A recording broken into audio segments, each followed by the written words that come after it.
All right, and we're going to get a little history of Goodwin here. There's a little hill there, and a bridge, and a little stream, and the Rasmussens used to live there. You come down that little hill and across the tracks, and the Duggan mailbox was right here, right in front of where the car is. Right in here was a road into Goodwin, the main road into Goodwin.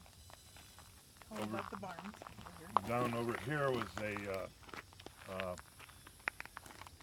depot, which was, I think it was left probably in the 30s or 40s. It was gone, but the train depot was there. There was a stable over here in this section. Dad, once our cousins Johnny and Mac saw a pheasant over here, and Dad was over in the store, and he just wanted to shut him up, so he grabbed a .22 rifle and came over here to shoot the pheasant. The pheasant got up and he hit it. he said he couldn't believe he hit it, but he hit the pheasant with a .22. He told that story many times. But the mailbox is here, like I said, and you take the road up for about maybe 400 yards, and hang a left, and you're on Main Street in Goodwin. The store where I was standing was about 11 o'clock. It was a frame building with a basement, general store, and post office. Grandpa was a postmaster. Across from it was a brick bank, Goodwin State Bank. Down the way was a stockyards, just a fenced-in thing where they'd ship cattle, buy cattle once in a while. It was a small operation. Further down was a grain elevator, which stood up pretty high. Next to the bank was a blacksmith shop, and somewhere in there in the early days there was a saloon that burned down on New Year's Eve. I never saw that. All this stuff was closed down when your dad and I were growing up. The store, Grandpa used to let us in there once in a while and give us an old hat or something like that. But you were really tiny. Yeah. You would have been 5 but when he died. Yeah, but I remember that. Jerry and I, Jerry would the remember. Cramper boys remember that. Yeah. Next to the blacksmith shop was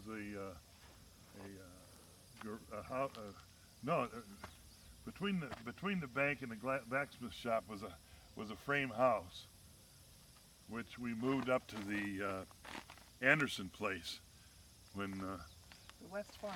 the West That's Farm. what they called it.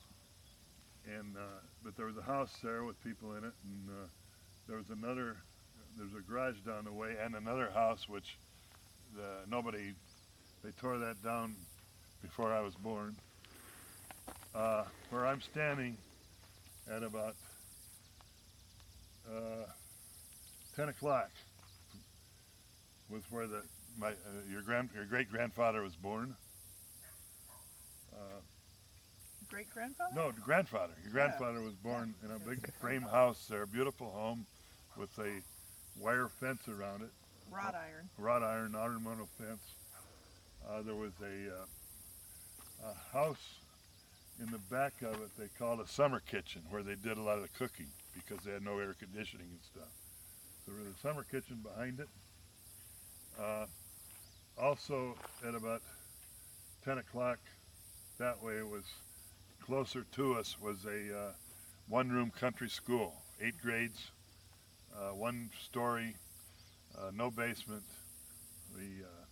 All 8 grades were in there. That's where your father and I went to the first 7 grades of our lives, and all of us really. Yeah, I went there 5th through 8th. Okay. So over here was a playground behind the school. We had outdoor toilets. Basically, that was Goodwin. They had an oil house and what was that? An oil house and a coal house too. That was Next to the store over here, but yeah. they weren't in use. They were pretty No, insignificant when we were growing up. But And they had they did have an oil house and coal house. They had a pump too. We pumped water and bring it into the Yeah. schoolhouse. We pumped water and put it into a cooler and used that for a water supply in the schoolhouse. I think there was a gas pump at one time at the store, wasn't there? I don't know. I'm not sure. about that. Do you know how Goodwin ended up here? No. Jerry probably would, but Okay. I know that the store was owned by another Duggan, and my grandfather bought it from him. I know that. I'm pretty sure. Dad always joked that they were playing ball, and somebody said, "Goodwin," Yeah. and let's name it the town that. But that wasn't the reason they Yeah, named it. they had a ball. I think it was named after a railroad man. Okay. A man named Goodwin. Goodwin was, yeah. Goodwin was a railroad. It was man. here because of the railroad. I know that, but I don't know exactly why it was plotted out here. So There was they had a ball field here. They actually had a town team at one time. Your grandfather and Uncle Frank both played on that team and really started that team. They played around in different places. The ball field was over in here, as I remember. There's Elk Creek down there, which is a good-sized stream, as you know. You cross the bridge there, and Hogues would be from us where we're standing would be about 1 o'clock, 1:30, and over here was another farm where several different people, neighbors through the years that your dad and I knew, of course, and went to school with. It's over here about 10 o'clock, I guess. So. the Sioux City Journal, tell them that story. Yeah, well, before that, Okay. there was could be that big cottonwood tree back there.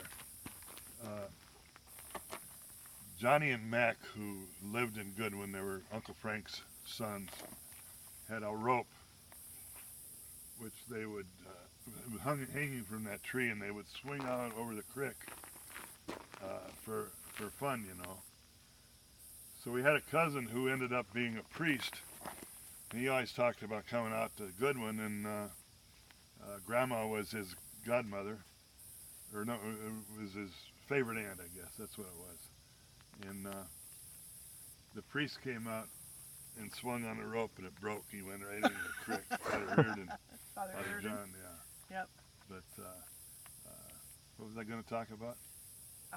The Sioux City Journal did an article Oh. about this ghost town, about Goodwin being a ghost town. Yeah, and I got a copy of that. I saw it the other day. Sioux City Journal did a it was in probably the 50s, mid-50s. They did a article about the ghost town of Goodwin, Okay. which your grandfather was really upset about. The day that story broke, and for then on, for several days after, cars were lined up going go through see it. here. Your Uncle Jerry and I had some old check blanks from the bank. We sold check blanks for $1 a piece, I think. So we thought it was a pretty good deal. It's Yeah. a lot of money in those days. But Dad wasn't happy about it. And one day, Because people, yeah, go ahead. the Rasmussens over here would call your grandfather and say, "There's somebody prowling around over there." Yeah. I remember one time he came up, and they were going through they'd break into the house and they'd look around, and it was really sad. This is where he grew up, his birthplace. So he came up one day and he brought a shotgun, and he went up by the bank over here, and he shot the shotgun off, 2 shots, double barrel. And these people come running out of the house, and said, "Did you hear some shots?" And Dad said, "Yeah. Must be old Pete. He's crazier than heck. He's going to kill somebody one of these days." So I'm getting out of here, and these people, they're gone. So it was Dad that shot the gun off. But it used to really, I mean, it wasn't just a people case. would come up and take a brick from the bank, or they Oh, would okay. take stuff that, Yeah, they you know, take to say, "Oh, steal we got stuff. this from a ghost town." Yeah, You know, and instead of thinking about, well, people lived here. You Yeah. know, this is important to some people. and the school was still open and everything. Yeah, It we was just- still were going to school up here. Well, Yeah. I wasn't mid-50s, but Yeah, but there were kids going to school. Yeah. So. And we had a merry-go-round, a set of swings, Teeter-totter. teeter-totter, and I think that was it. Yeah, I think Two so. outside toilets and a little place. We played ball for recess, and the Yep. teacher usually played with us. Yep. It was a good place to grow up. It was pretty neat, really. So. Yep. But I remember so many times coming up here after Goodwin was nobody here and getting our mail here from Cy Nelson, the World War I guy who smoked a cigar, and he'd hand you your mail, and once in a while you'd run into him, he'd hand you your mail, and you always smell the cigar smoke. And he's a wonderful, wonderful man. When he retired, your grandfather sang for his retirement party and made a speech and all that stuff. And I guess it was really something. I wasn't here, but Yeah. your grandfather, by the way, was, I think you know, was an excellent singer. Just wonderful. He sang for all his daughters after he gave them away for their marriage. He went up and sang the Ave Maria for all three of them. He sang at different community events. Weddings and funerals and everything. Yeah, he usually was asked to sing a song called Off to Philadelphia in the morning, an Irish song. I'd never heard anybody else sing it, ever, until I was on a train going from Dubuque, Iowa to Minneapolis when I was in college. There was an old priest sitting across from me, and we got talking, and he was Irish, and I asked him if he knew that song, and in a very soft baritone voice, he sang it for me. It was the that's cool. first time I'd ever heard it sung by anybody else Dad. but Dad. Yep. So, And before he died, I got all the words and wrote those down. And when we had a Duggan Christmas up at our house after we moved up to the house, I gave a copy to everybody, and Mary burst into tears. So well, the last quote book I put out, I put I words copied to your it. words. Yeah. The words to it. But I It's a sat great down song. with Dad and I said, "What are the words to that?" So he wrote it. He said them, and he sang it, and I wrote them down. So we had the words to that song. We sang a lot growing up. We sang about every day, and he sang just out of the clear blue. He'd start a song, and even when he had Alzheimer's, he would. The last thing that left him was his music. He could still hum a tune or sing a little bit. Just a marvelous singer. And when he died, your Uncle Jerry and I drove up together. Maybe your dad was with us, I don't know. And we were talking about the funeral, and we decided, one of us that came up, we got to have the Ave Maria that he sang for so many funerals and weddings and stuff. But who we have to sing it? And one of us said, let's have him sing it himself. So it was an instrumental. It was all the organ with no vocals, and Cool. you could almost hear him singing it, you Yeah. know, because we'd heard it so many times, and it was pretty cool. So He was- sang at a wedding in, was it Creighton, Nebraska, or Laurel? I think it was Creighton, Nebraska, maybe. Anyway, he sang at a wedding. Maybe it was up in more of the Ponca, Newcastle area, and then the woman that got married moved up to Creighton. But when they celebrated their 50th anniversary, they got a hold of him, and he sang it again for their 50th anniversary Oh, party. wow. So he was Yeah. there. Sang it twice for him. yeah, their he loved celebration. to sing, and he never took a dime. You know, He'd always say, God gave me a good voice, he wanted me to share it. Yeah. He'd say, thank you, but I can't accept Yeah. that. How come you didn't pass that on? Well, your dad was a pretty good singer. Yeah, your dad was a good singer. And Uncle Jerry Jerry? sang Yeah. Ave Maria for Jeannie's wedding. I never Trish sang is a it good early. singer. Yeah, Trish, a She wonderful can- singer. Yeah. She can sing well. Well, she sang for your At your dad's. dad's Yes. It was beautiful. Yeah. That was great. Yeah. So you got any questions? The farm course is right down there. If we get on the railroad track, Yeah, you can see the house from here as we you get a little further down. as The barn and the house you can kind of see. We But I walked don't know if every you can day. see it very well right now. we walked every day up here to school and home. There's the barn. Yeah.